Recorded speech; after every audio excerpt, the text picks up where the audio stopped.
I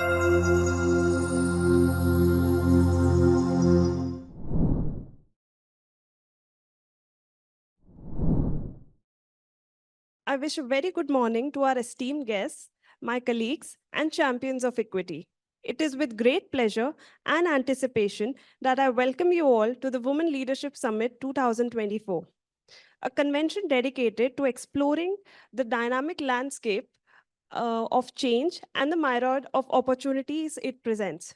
The theme of our summit, Breaking the Glass Ceiling, Advancing Women in Leadership Roles. It encapsulates the essence of our collective mission, a resounding call to action to break through the glass ceiling and propel women into the forefront of leadership roles across all sectors.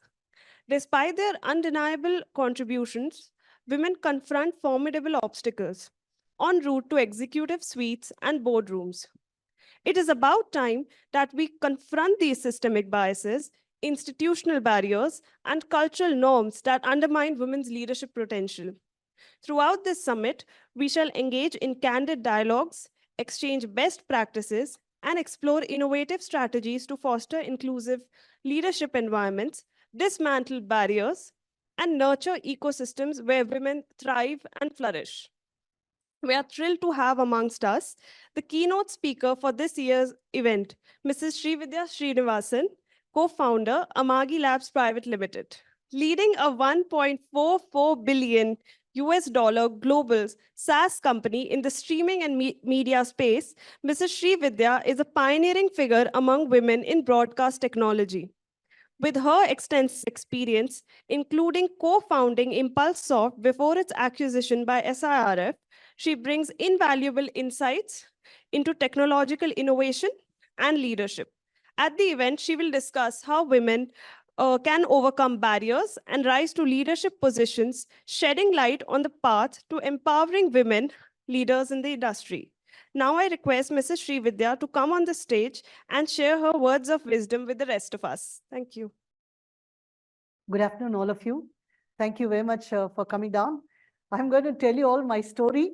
I hope you get some lessons out of it and you will be able to progress forward in your life. Please feel free to stop me at any point in time. I tend to speak fast. In case you have any questions, you want any clarifications, please feel free to stop me. I have a few slides just to keep you interested in, nothing else, all right?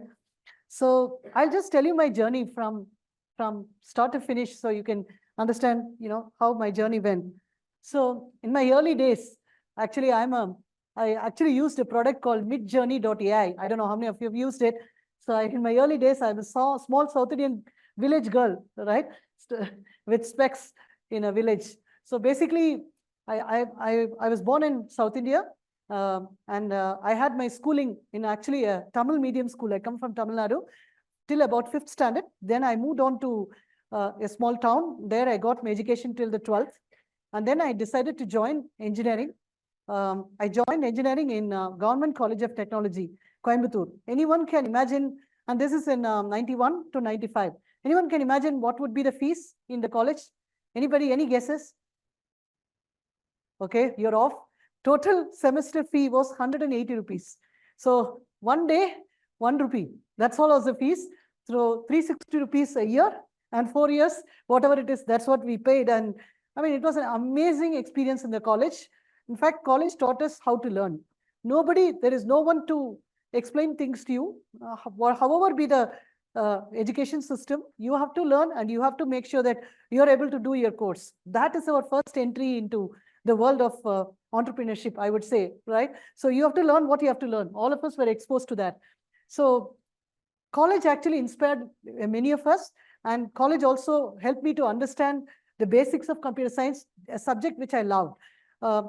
Many a times we were friends, roaming around the college just because of the fascination towards the subject, saying that, did you read this topic? What would be your analysis on this topic, and so on and so forth. And that's how we started. And then you can see the three of us here. We are actually the three co-founders of Amagi, and we are B2B founders from bench to boardroom for the last 33 years. So we were actually classmates in our class. I still remember where Bhaskar was Bhaskar had been exposed to computer science quite a bit. He had a computer at home, and he, in the second year when I went in, till second year I had not seen a computer. Second year when I went in, he would just program fast all the programs, and I could not even do a single thing. I felt very scared. So I could not do it. So I was working in the lab, and then the lab would close at 6:30 because all the girls have to return back to the hostel at 6:30. I was like, man, what kind of nonsense is this? Nothing could be done. Even though I come from a village, nothing could be done. Then when once I told my father packed everything and came to Coimbatore so that I can become a day scholar. And that's how I could get access to the lab. So just to give this story short, so we were in college till about 95. And at the end of 95, all of us actually got into campus in Texas Instruments, Bangalore. Texas Instruments, Bangalore is there, and now I think it's in Bagmani Tech Park. Earlier, it used to be in Wind Tunnel Road, and before that in Sona Towers. It was near the Chandrika Hotel. Back in 1995, it was an amazing, I would say, multinational company, which was in India. And I mean, it actually taught us what is professional software development. I still remember the first project that we worked on. So I was writing software for chips testing, VLSI chip testing. So the VLSI chip testing software, I think, was developed in the US, and it was just sent to India, and we were supposed to fix some bugs. So we fixed some bugs and we just sent it. Then one day I got a mail saying that this particular software is slow. We want to improve the software. So we were trying to go through the code and understand where the software could be improved. Finally wrote some inner loops by which you can optimize the code, and the code ran some 100 times faster. After that, everyone was super thrilled. So they invited us to Dallas to actually see the fabrication unit and see how the chip is made. Only at that time we realized that the software that we write is also valuable, and we can also write world-class software. So there is no reason to be in a company where you're one among the 10,000 or one among million. You can also write software which can be taken by others, which can be used by others. That's the confidence it gave. So after working in TI for about 3 years, when my friends called us saying that, shall we start a company? What will we do in the company? We didn't know. We just said that at that time, products were not done in India. There were a lot of service companies like Infosys, Wipro, all of them, CTS and so on. So we said we'll do a product company out of India. We had no idea what we will do, but we said we will do it. So when I had to come out, I come from a real middle-class family. Both my parents were teachers. So my father asked me, are you really sure? Do you want to do this? I said, it's okay. If at all something doesn't succeed, I can still go back to my own company. So we came out, and Texas Instruments, my project manager's manager, the director of the division, was kind enough to ask us, do you want a TI development kit? So we had no idea what is TI development kit. We had not worked in that kit before, but we said, fine, please share it with us. We took the kit. It was actually a digital signal processing kit. If you're all wondering what does TI do, the digital signal processing chip that runs in the projector is actually from TI. Many of the RF chips which you have in many devices are actually from TI. It's a B2B company, so many of you may not know. Unlike Intel, which does the processors, just like Intel, which does the processors, these guys do the DSPs. And now the DSPs slowly bought into ARM and so on and so forth. But this is what we did. So when we asked, do you want TI DSP kits? We said, yes, we will take one. And then we took the kit and we started using it. And we enrolled ourselves in a TI distributorship program. And one of the distributors came and asked us, do you want to build a TI DSP, TI assembler for a DSP? An assembler is something like a translator, you can say. It translates code into assembly language code. So we built the first assembler, again, with no experience, but we just built the first assembler, and it gave us $5,000. We were so thrilled. We didn't know what to do with that money because we were 3 of us, and we didn't have a computer. At that time, 40,000 rupees was the price of the computer. So we could now buy a new computer, and using, I think, Bhaskar's father's money and one of our other co-founders' money, we put a building in we rented a building in HAL second stage, and that was our first office. And that was also the first company which we started from 1999 to 2005. It's called ImpulseSoft. So you can see that innovating together is its motive. I mean, I have a lot of stories about ImpulseSoft. I'll share a few. Some of them are very, very funny. So I will share a few. So we were in HAL second stage, and company had started, everything had started. So at one point in time, one of our co-founders, we were 3 co-founders. We also had a 4th co-founder. The way in which we met our 4th co-founder was very interesting. Our chartered accountant one day told us that, hey, I know of an interesting man. I just want you guys to meet him. So we said, yes. So then he called us to this Jayanagar. At that time, there used to be a facility called Kadambam. So it was just like this Rameshwaram cafe. This is a eatery joint. It's like a darshini. So we went there and we were having some food, and this man came in. He was 10 years elder to us. His name is Sri Krishna. He came in and he actually talked to us, and he was a very energetic person. We really loved the conversation we had with him. And at the end of the conversation, he said, "Have you guys read a book called Built to Last?" He asked us. We had not read that book, so he gave us a copy and said, "Would you please read it?" We were just 24 years, eager to learn, eager to do things. So next day, we just took the book, simply learned everything. Whatever is there written in the book, we just read the book. And then next day, we went to him and said, "We really loved the book. If you want to build a company that is what is mentioned in Built to Last, then you please join us." That's how we asked him. He said, "Yes, I want to build one such company. So let's do it together."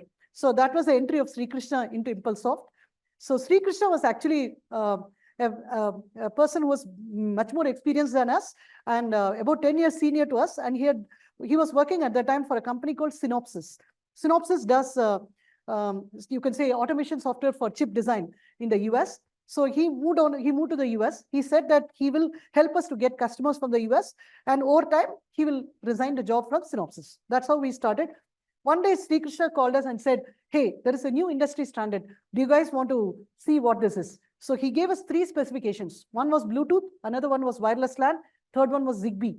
So we thought that Bluetooth was open specification. We didn't have to pay money. So other 2, we had to pay some $100 or something. We thought, okay, this is free. Let's download it and read it. So we downloaded it. It was a 1,000-page spec.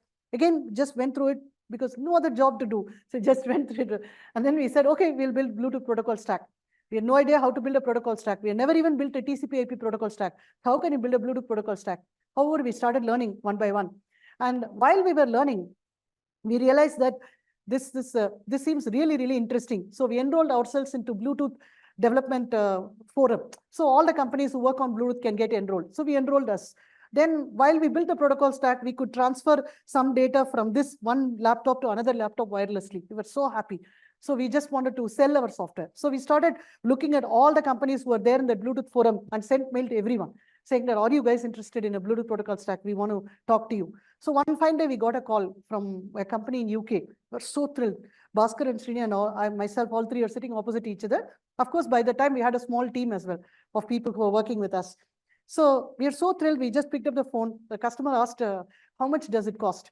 We didn't know about pricing. None of us went to IIM, no class, nothing. So we just said $40,000. The customer actually heard us. Did I hear it right? $40,000. We said yes. So after that, the customer said, "You guys don't know what you're building," and then put the phone down. We just did not understand what happened in that conversation. We couldn't understand whether it's too high, whether it's too low, what really was the issue.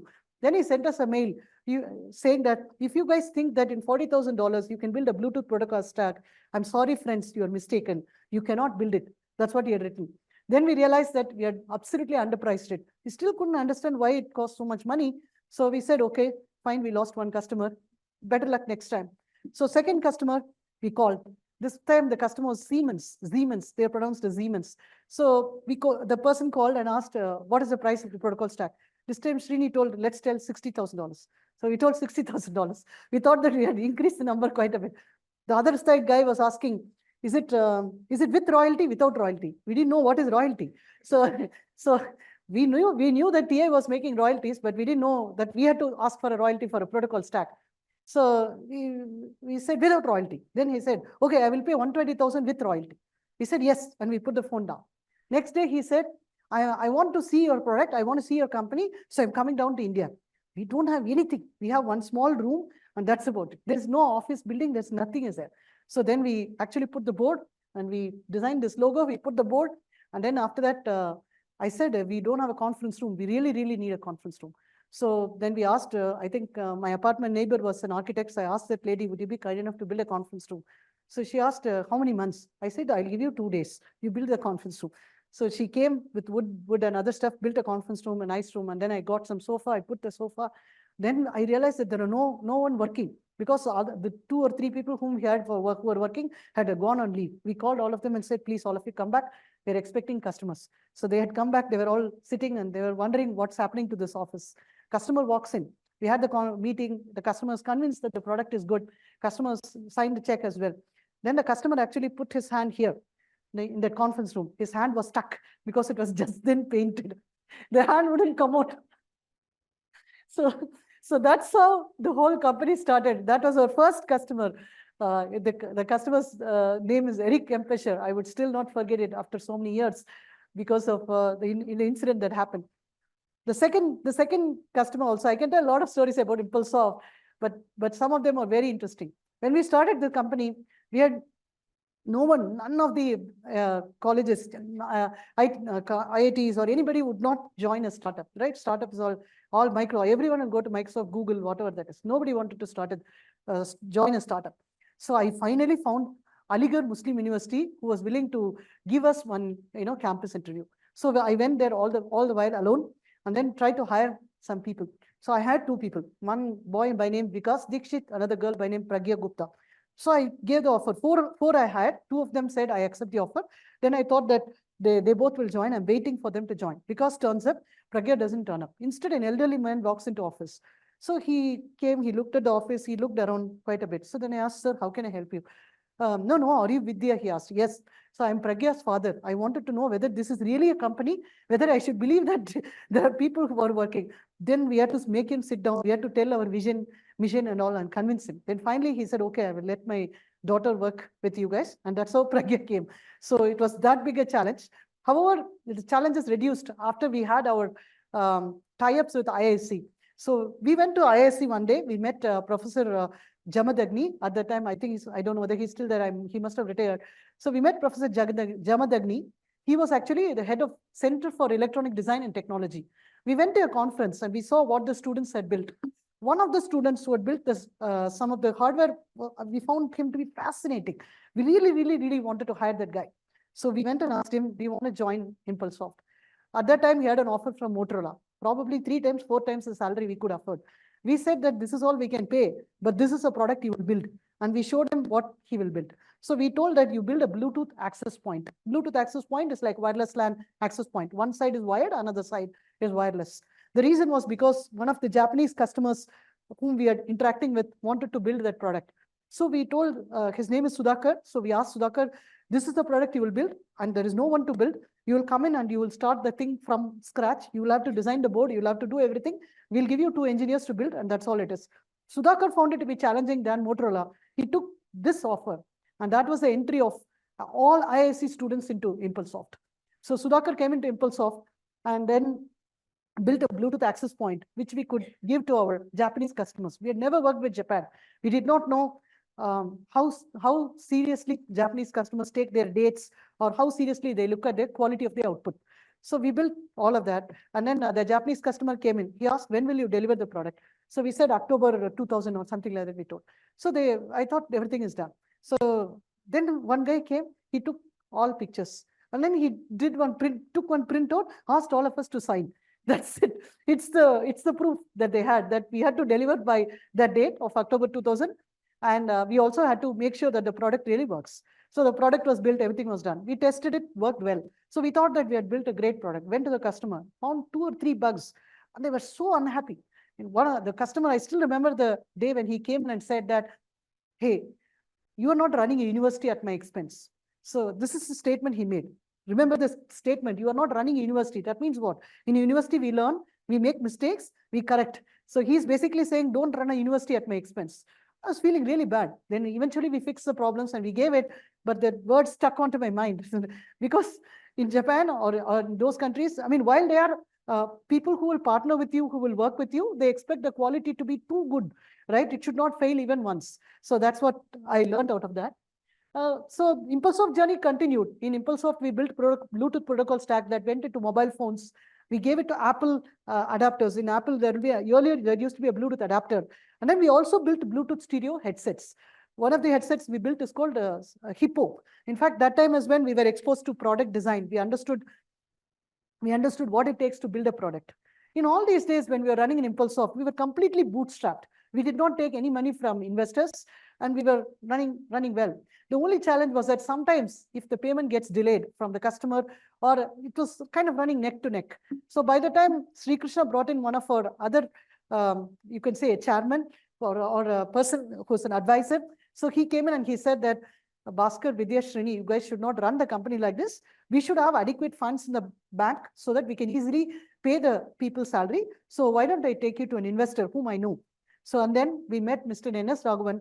Mr. N.S. Raghavan, he was kind enough to listen to all our story. I think Bhaskar explained what we do in Impulsoft for almost 1 hour. After that, he said, I don't understand a thing of what you said, but I trust in you. How much money do you want? This was the question that he asked.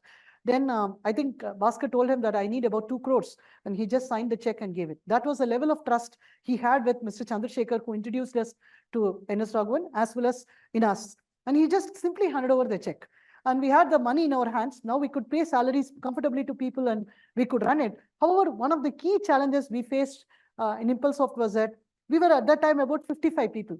The key challenge we had in Impulsoft was we were building a Bluetooth protocol stack, which was in between. So either it should go into a chip or it should go in an end device. So there are Logitechs and there are other, nowadays you see Skunkworks and other people, right? Skull Candy and all those kind of things. So Logitech was a very popular headset, Plantronics, a lot of headset companies were there.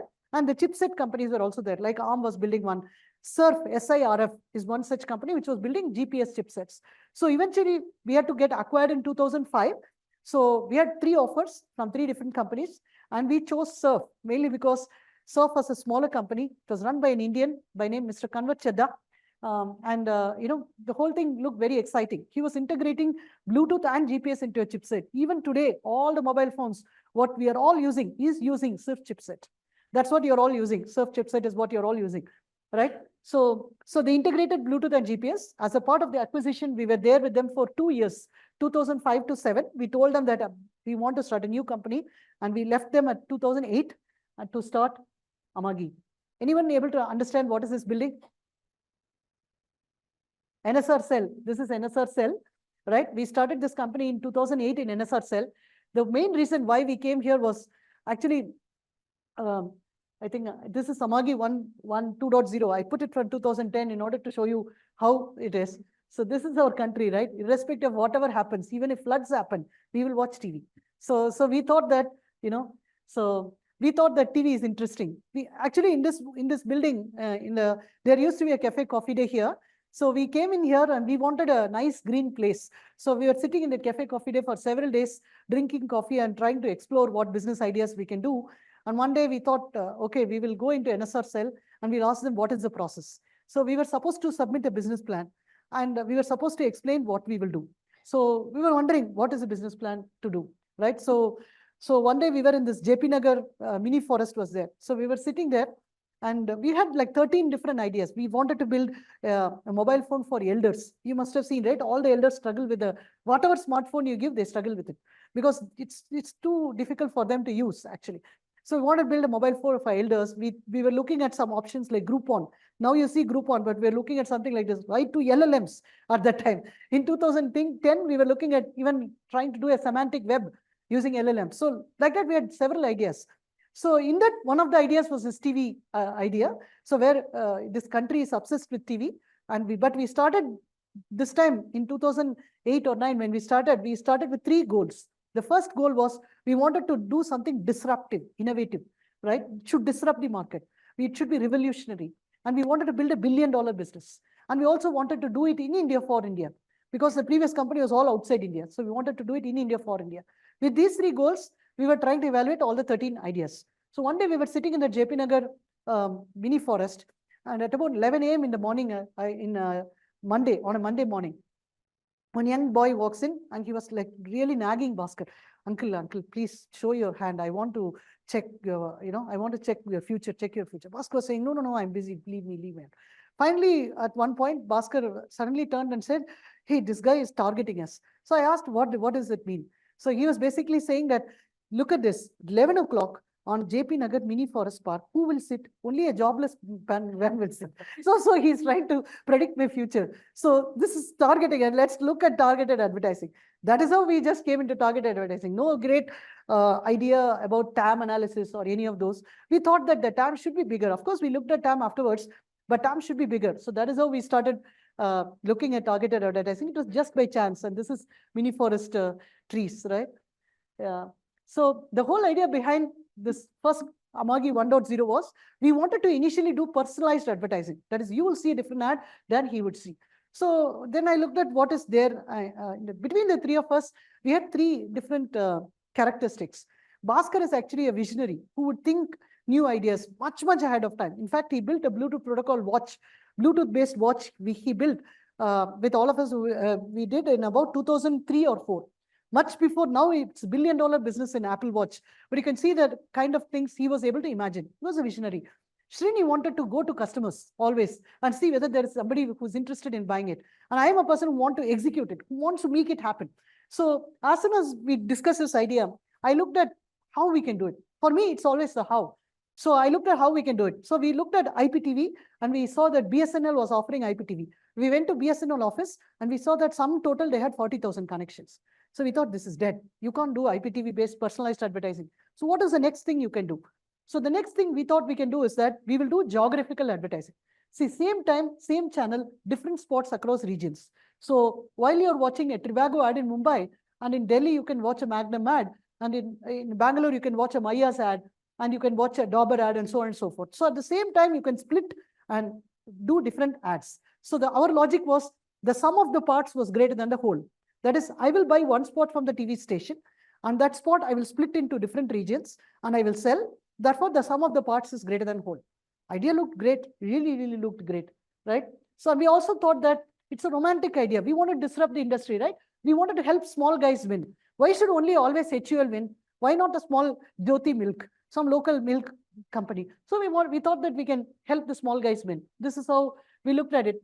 And in between 2012 to 15, we worked on this, right? And almost all of these are Amagi's customers. And we built a business for 120 crore revenue. Again, none of this was easy, guys. Like one of your colleagues were asking me earlier, saying that, how did these broadcasters look at it? We had a very strange relationship. The relationship was broadcasters at the CEO level clearly understood the value of targeting. They loved Amagi. Everybody wanted to do Amagi. But at the sales, the ground sales level, they did not like Amagi. The reason was that, so take a Horlicks, for example. If you see Horlicks, main consumers of Horlicks for GSK would be Tamil Nadu and West Bengal. Nobody else takes Horlicks to that level, actually. So they wanted to target Tamil Nadu and West Bengal. They can do it through Amagi. But earlier, they were buying a national spot. So now, there's, let's say ZTV's ad salesperson goes in, he would no longer get a national ad, but instead they would go to Amagi. So it was kind of contradicting their business. So while the CEOs loved Amagi, the sales field on the ground did not like Amagi. But still, in spite of all those things, right, we worked with HUL, we worked with almost all the big brands you can name, Wipro, everyone. Finally built a like 120 crore business, actually, right? So then happened the giant pit or pivot, whatever you call. See, basically what was happening was we were having multiple regions, right? So the demand is there with a lot of buyers. There's excellent demand. We had excellent demand. And we had these advertisers. And then you have this supply. We thought that there is plenty of supply from TV channels, and we are matching the demand and supply. But what we understood was the supply is primarily controlled by the largest TV channels, not by all small channels. So while we thought that the supply is there here, the supply was primarily controlled by 10 or 20, right? So this resulted in a very, very big issue, and we had to pivot the business. The pivot was very hard, guys. The pivot was such a big pivot. So what exactly happened was we were doing 120 crore business, but we were not profitable. And we felt that we can never be profitable because these TV channels put in a lot of restrictions to Amagi. You cannot go to GlaxoSmithKline Beecham. You cannot go to this media agency. You cannot go to that region. I will give you the list of all advertisers to whom you can go to. With so many restrictions, you cannot scale a business. So at some point in time, by this time, right, in order to cut the story short, I did not tell you guys how many investors we had gone in. By the time, the first investor was Mr. N.S. Raghavan himself. He had invested in the company. Then later on, we had taken investments from Mayfield Ventures. We had taken investments from Wipro.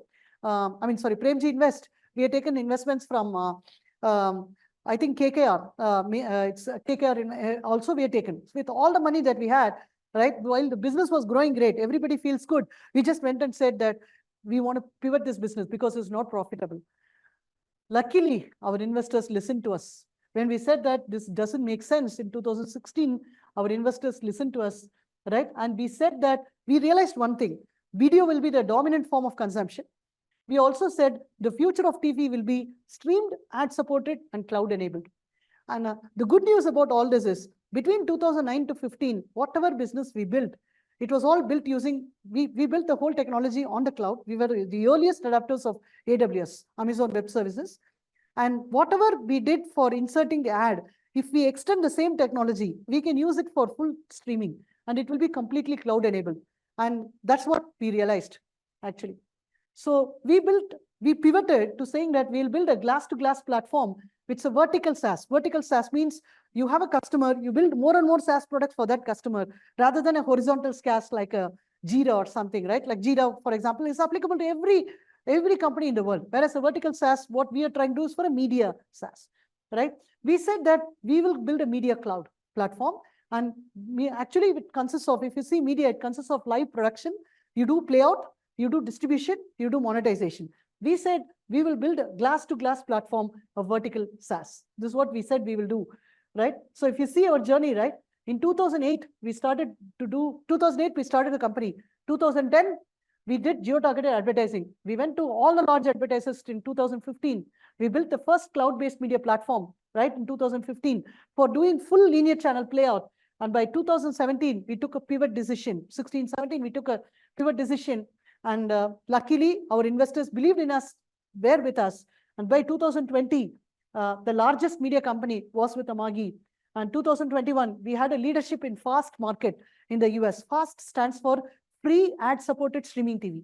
So today, if you buy Samsung TV Plus, the moment you turn on, you will see TV channels. Those are all streamed by Amagi, actually. So you can see it in Samsung TV Plus, you can see it in LG, right? Sinclair, the largest news network in the US, is a customer of Amagi. DAZN, the largest live sports platform, is a customer of Amagi. They are based out of UK. So this is our journey from startup till date in Amagi. So, and it is incubated in Bangalore, right? So now, what is there now, right? Now it is a matter of scale for the last 6 years, right? All the largest media brands today use Amagi solution. Then you name it, you have it. In fact, many of the, if you're all seeing that women cricket match, which you saw on the TV channels, they are streamed by Amagi, right? We have now global presence, right? We have 900 plus employees. We have 3 development centers, right? We have 24/7 support, and we are there in 4 continents, right? And our business scaled up to 100 million in 2023, right? And in 2024, it's expected to be at 140. We do products in live and play out. We do ad-supported streaming. We do targeted advertising. Now we do personalized advertising. To each one of you, you will see different ads, right? These many customers we have today, 3,800 channels are originated by Amagi, and we work with 150 platforms worldwide. Amagi's majority of the business comes from the US, and some business comes from about 75% comes from the US, about 15% from EMEA, and the rest from APAC, India included, right? So this is my story, guys. This is the story that I wanted to share with all of you, right? So if you all have any questions, I'm happy to take. Yes.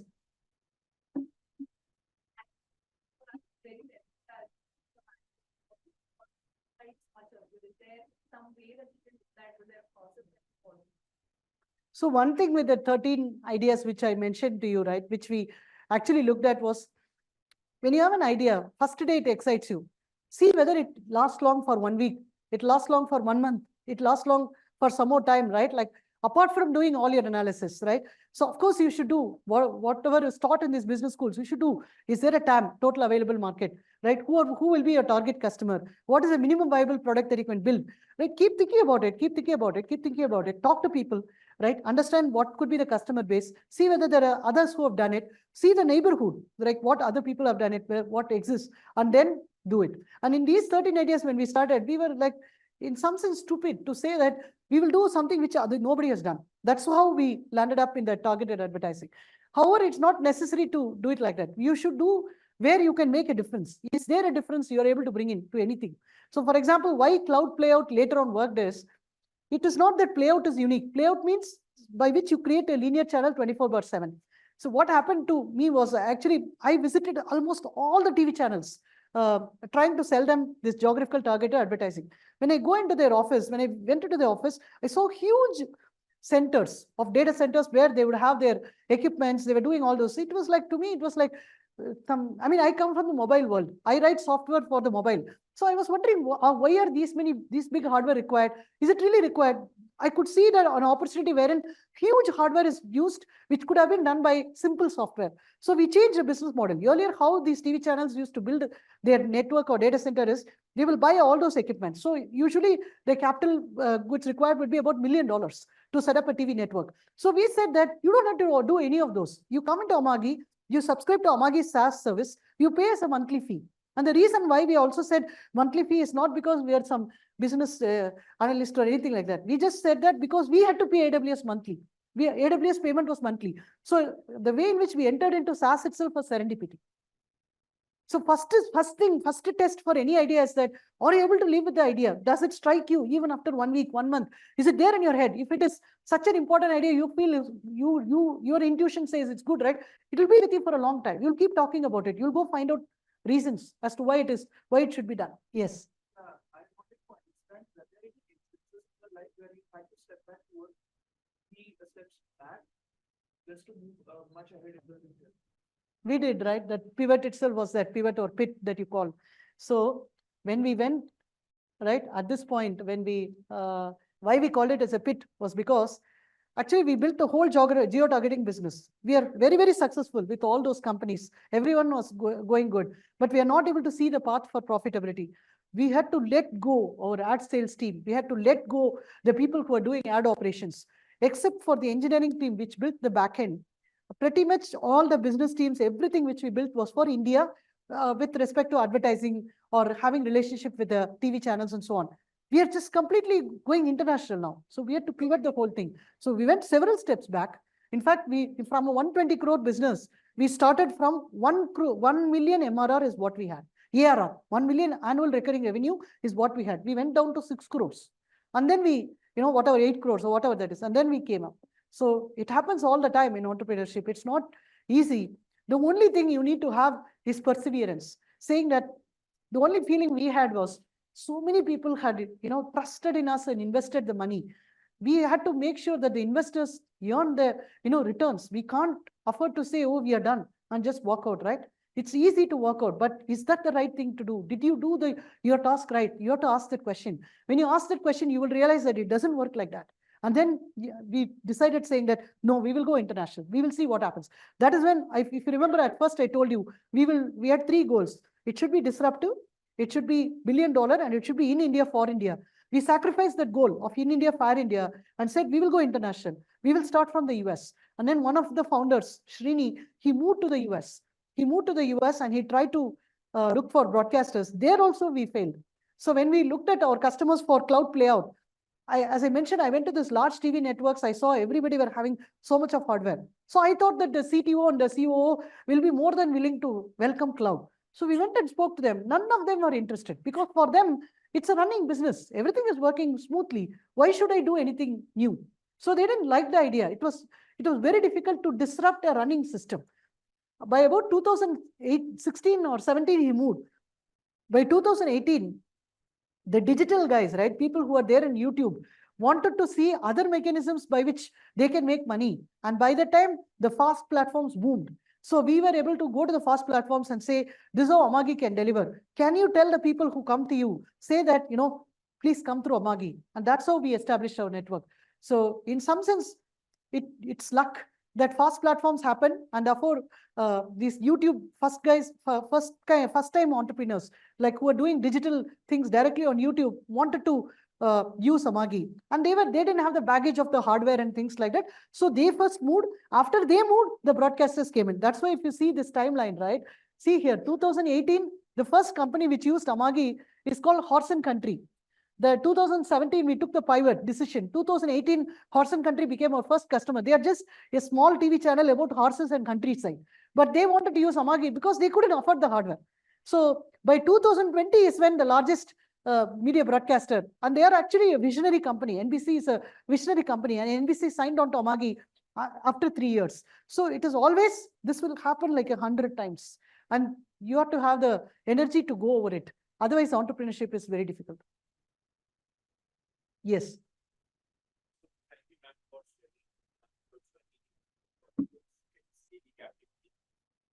have 2 questions. I really like how you gave the example of Japanese that we should not customers, right? Are there any other things one should keep in mind, us being future managers, when we are handling our customers going forward? And my second question is, since you have seen both sides, the company side handling your employees as well as handling your customers, are there any tips for us, since we are future managers and we will be handling our own?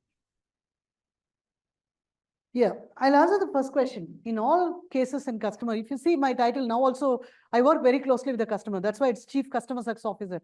By nature, I'm actually an engineer. I will solve any problem, whether it is with Salesforce or whether it is with this table. For me, solution is what is important. So, but at the end of it, right, I decided to work with the customers because company does not exist without customers. So one thing that we saw when Amagi was growing, right, the last scale years, we had a strange problem.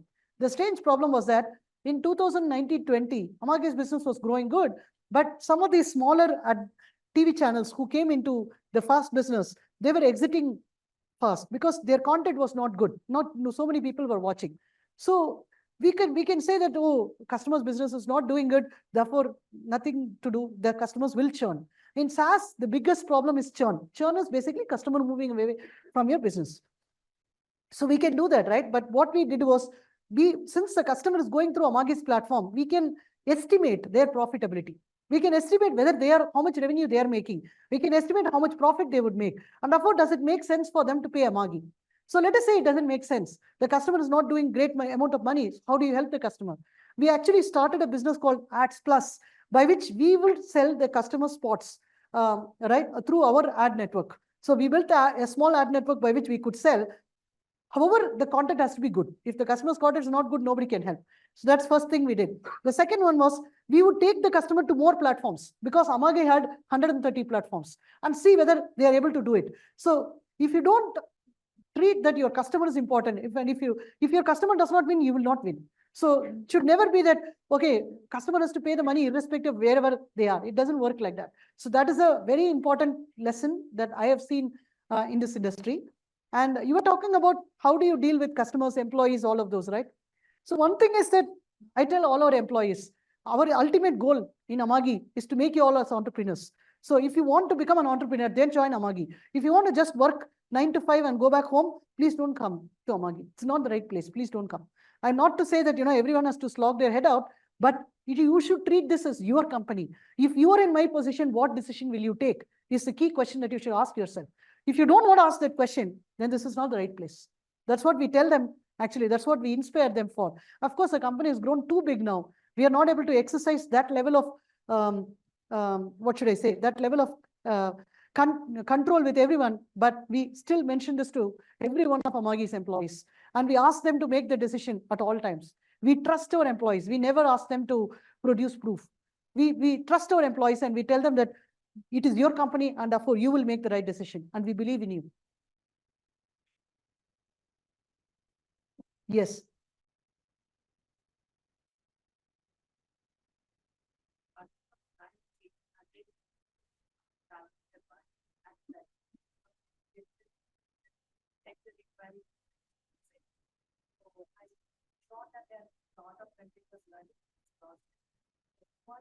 How do you mitigate that challenge? It's not very easy to move on. Actually, these skill sets every day. So how do you mitigate all this challenge? So that's what I was saying. At least I felt that. I don't know about other departments. I'm sure all others are similar. I think engineering taught us how to learn to learn. Any problem, it doesn't matter, right? Like you're building a house. You have to design, you're building a house, your architect comes and proposes how rainwater can be saved. You have to understand how the whole rainwater system works, right? What will happen if it gets clogged? How will you clean it? Until you get to the details of it, it won't work, right? When you look at those things, right, you will figure out new ways by which things can be done. So what I'm trying to say is you can navigate from anything to anything. By the way, in 2009 or 10, when we started about TV-based thing, we had zero knowledge about video. We don't know what is video. In fact, except for the fact that video is made up of images and images are made up of pixels, we didn't know anything. And we had to start from the beginning. But you can always learn to learn. You should, what this education has taught you in IIM or in your college or whatever is the way to learn. Therefore, you can learn anything. That's the whole thing with which we did.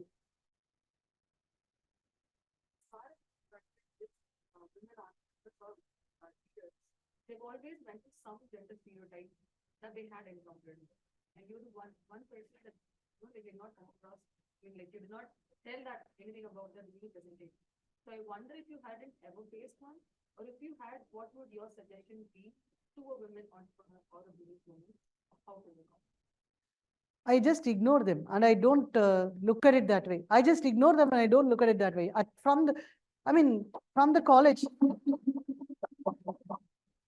right? From college, from school, right? All kinds of restrictions could be there. Like first time when I saw that, you have to return back to your hostel at 6:30 because we want you to be safe. It sounded funny to me, right? Like why you cannot be safe at 9 o'clock in a college.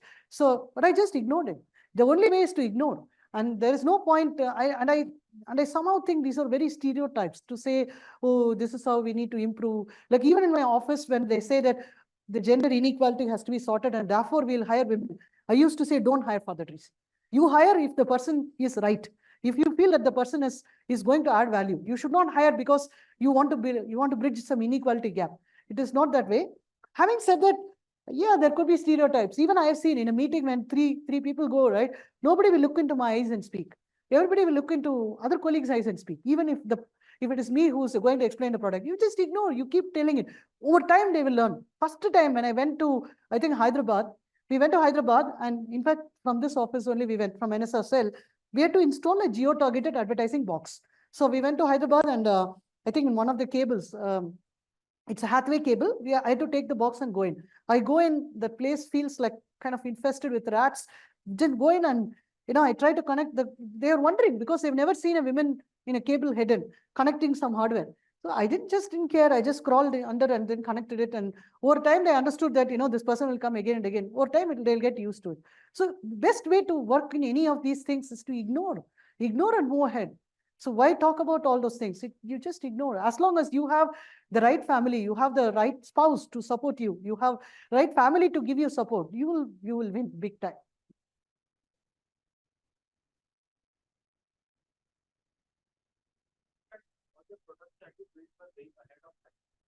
Started off with TV, then moved to streaming platforms. So what do you think will be the future of this industry, and what shape would it take in the next 10 to 15 years? Future of the industry, especially in video, would be streaming. Definitely, it is about streaming. In fact, we were also thinking about it, like what next? What else we can do? For example, we were thinking whether we can bring gaming into FAST. So you have seen all those gamers, right? Recently, Twitch is a platform today. Imagine Twitch is specifically a gaming platform. And imagine you are able to see some big gamers playing the games in your normal Samsung TV Plus. So we thought gaming could be a big thing, right? Because right now the latency of your action to what you appear on the TV, even if it goes to the cloud, it's too good. So you can look at that. In addition to that, interactive advertising is something that we thought that is going to happen. So like that, like for example, even the streaming platform, what we built, it could have been scaled to enterprises. Right today, we are only working with real content which goes to consumers. Imagine huge enterprises like people who have 100,000 employees, like within their own office for the streaming. Could it be used? There are some companies which work on that. These are some of the things which we are looking at. That will disrupt the future? No, we are in the video world, and we are working with, for example, augmenting generative AI to streaming. So one of the things we are looking at is our customers are all content producers. Now imagine you want to curate some content and deliver it to Netflix. So let's say, for example, one of our customers is a customer like Discovery Channel. It's like Discovery Channel. Their content is very much like Discovery Channel. So they can, for example, imagine a person wants to curate. So you can curate saying that, give me all the episodes of Waterfalls, and I want to send that to Netflix. So we are trying to create tools which will speed up this process. So how to integrate generative AI to streaming, to streaming production, right? Similarly, live control. If you see live, I was in this diagram. In this diagram, I was showing about live production playout distribution, right? Live production has still not moved to the cloud to that level. There's still a lot of hardware which are done. Recently, we bought a company in Poland by which you can do live production very, very cost effective to the cloud. So we wanted to do more advancements in live production by which without having anything on the field. What is live production? Live production is, for example, let's say they are, right now what I'm speaking, they are recording here in the video. And then, or imagine a cricket match, right? So you have a lot of cameras covering the ground. And then there is also a studio. And what you get on the screen on your TV is a produced stream. That is, there is a live producer who is sitting there, who decides which camera angle to show, who decides when to take a break, who puts all those scorecards, right? And sometimes cuts off to the studio and does the whole thing. This whole process is called live production. This live production is still a rocket science. It's a big rocket science because it's high latency is required. Like you have to be really quick, otherwise you can miss a ball. So because of that, it's still done in hardware. We are working on technologies by which you can do it completely on the cloud. And therefore, it can be very easily done. It can be done by anyone. Like, for example, you want to today stream this to the audience in fast, you can just stream it. So that's what we are trying to go towards. So that is one of those that we are working on. Apart from bringing gaming to the cloud, gaming to the streaming world, and also for doing generative AI, augmentation, generative AI augmentation.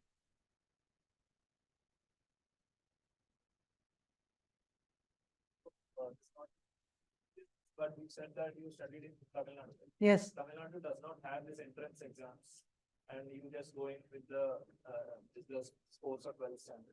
So is that like how is that different from say your peers of your generation? Like, do you feel any difference from the batch? Like I don't know which batch you're referring to. We all had an entrance exam. I forgot the name. It's instead of CET, it's called something else. I forgot the name.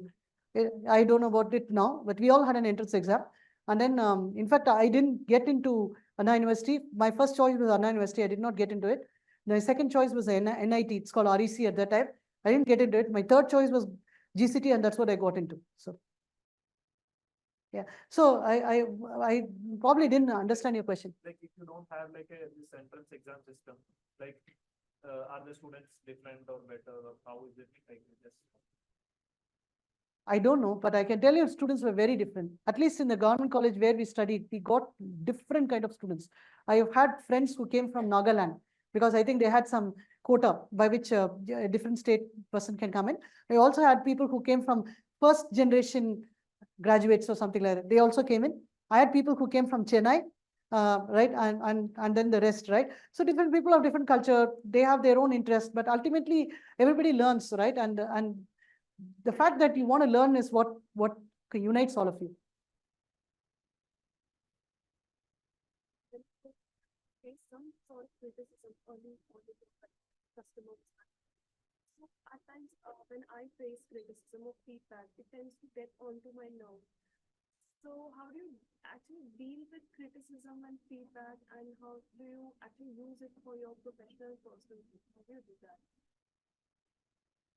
It's not that I'm good at this, but I'll try to answer. I know how many of you heard that question. It's an important question. We get criticisms all the time, right? Like it could be from customer, it could be from your professor, it could be from peers, it could be from family, whatever, right? How do you deal with it all the time? Yes, it hurts you. At over time, right? You should be able to sit and think and understand whether, is that criticism real, right? And is it really true? Do you have to change something? And if you feel that you have to change something, you have to at least try to change something, right? There are certain inherent qualities which are very difficult to change. But do you even attempt it, right? That is one. Or second one, or even if you're not able to change, at least are you able to show your true intent to the other person. That has to be clear. Then if you have that, right, then automatically the issue could be sorted. In the case of the example of the customers that we talked about, yes, we didn't have a great solution which worked reliably, but then we worked with the customer day and night. We did not think that that's how it is, and we just did not take it for granted. Over time, the customer understood that okay, these guys probably did not know how to do it, but now they've learned it. So when they see the intent, right, things will become better, and you have to let go and you have to continue, and there is no other choice. And that comes with some experience, but you should go through the experience.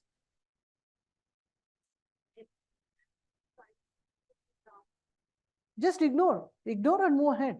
There's no time to do all these things. So I would say one of my biggest supporter, the reason why I could stand here and talk to all of you is because of my family. I was married to, actually, eventually I got married to Bhaskar.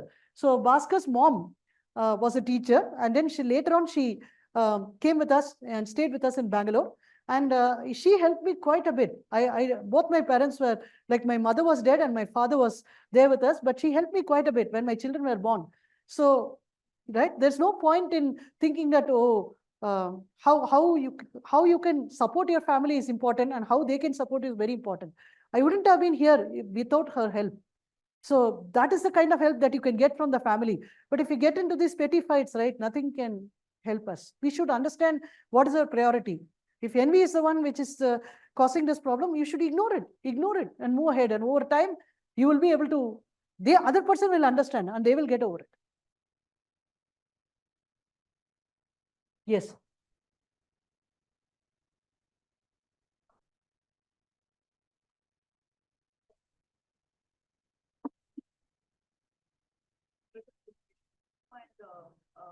Your third co-founder was, the person who actually relied on customer feedback. So it's extremely rare to find all three in one team. And how should somebody who's looking to start up, build a team like that? Because I think a lot of startups fail because of some kind of internal issues within the co-founders itself. See, this is one of the most important questions. I feel that, trying to do a startup alone actually is a recipe for failure. Because when you have a problem, you don't even have another person to, cry on the shoulders to, right? It's a very lonely journey. So if you try to do it yourself, for sure, you will go through more problems than having co-founders. Having said that, so it's not that all three of us are customer facing or anything like that from day one, right? All three of us were actually same benchmates in computer science. So we all studied the same software. Over time, we found our niche area. So it is very important for the co-founders to find a space where you can work independently and still contribute to each other. Right? For example, we have a meeting called Founders Weekly. Srini now is in the US and we both are in India. Irrespective of whatever happens, hell can break loose, but that meeting will happen. And that meeting doesn't stop. The reason is that in that meeting, we discuss several things. So for example, Srini can come back and say, hey, I went to this conference. I saw these gamers do this with Twitch. Why can't I bring this to the platform? So several new things emerge during those meetings. It could be ideas. It could be, a customer shouting at us and therefore crying, saying that how we have not allocated people. It could be any of those, right? But we need to be able to have a discussion. So I strongly suggest to found companies only with, say, friends or whatever, extra co-founders, and each one of you should find a space where you can operate independently. You will be able to, if you think through this, right, you will be able to. So let's say that you first thought that you wanted to do business development and the other co-founder wanted to build a product. Then after that, you feel that after some time, it doesn't work. Maybe you're not good at doing business development. So you should be able to go back and say, hey, I don't think I'm doing it successfully. Do you want to swap roles and try? Right? So you can try, but for that, you should have the relationship to talk to them. So that's why I'm saying that trust people, friends are forever. In fact, that was my last slide, which I did not show you all yet, right? Small town or big town does not matter. Trust your skills, intelligence, and perseverance, not whether you are a man or a woman, right? Strive to be the best in whatever you do, right? Whatever you do, irrespective of if somebody asks you to sweep the floor, be the best in it.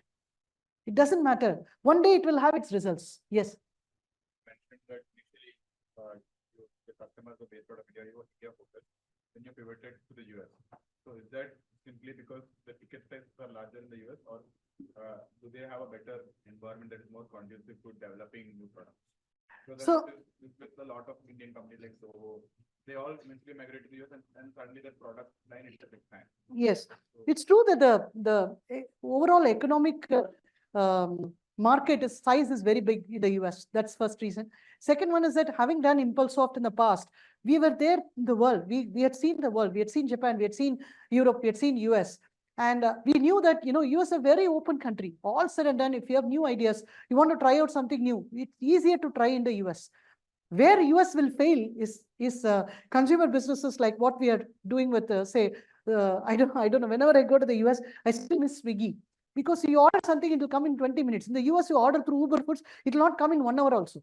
So some huge portion will come and you can't even do anything with it. So where that kind of consumer thing, it will fail. But in all other cases, I've seen that because it's a developed country, so all these are better countries to try to get new customers than doing it in India. I'm sure India will go to that place over time, but currently that is really true. The customers are more willing to listen our ideas for Indian startups. In US, it is easy to find visionary companies who are willing to try a complete new thing, right? And in India also, people are willing to try. And I feel one of the, in hindsight, I'm telling you, one of the reasons why Amagi could kind of, in spite of all the problems, Amagi could sustain and do things is because of our experiences starting in India. In India also, actually, the first time we went to Ajtak, we asked them saying that we have come up with this, and Ajtak is actually a very innovative company in terms of technology. They were the first ones to work with Eastern Europe, and they brought in all the newsroom automation from there to put it in their site. They had done fantastic innovation to do their newsroom automation. So when we went with the idea, they were kind enough to try the idea. It's not that the broadcasters didn't want to try, but overall economic ecosystem is very small, due to which we could not scale. It will change. Our country will also come up. It will change. Thank you, folks. Thank you for listening. To our esteemed speaker, Mrs. Srividhya Srinivasan, your unparalleled expertise, thought-provoking perspectives, and candid reflections have not only inspired but emboldened us, offering invaluable guidance and actionable strategies for propelling women into leadership roles and dismantling entrenched barriers. Now, I would request Prathamesh to come forward and present a memento as a gesture of thanks to Mrs. Srividhya.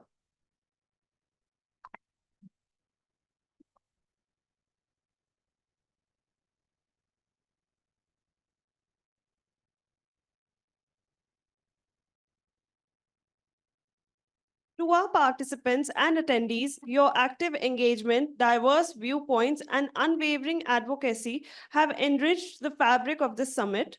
May the momentum generated by this summit propel us forward on our collective journey towards a future where every woman is empowered to lead, innovate, and flourish. Thank you once again to each and every one of you.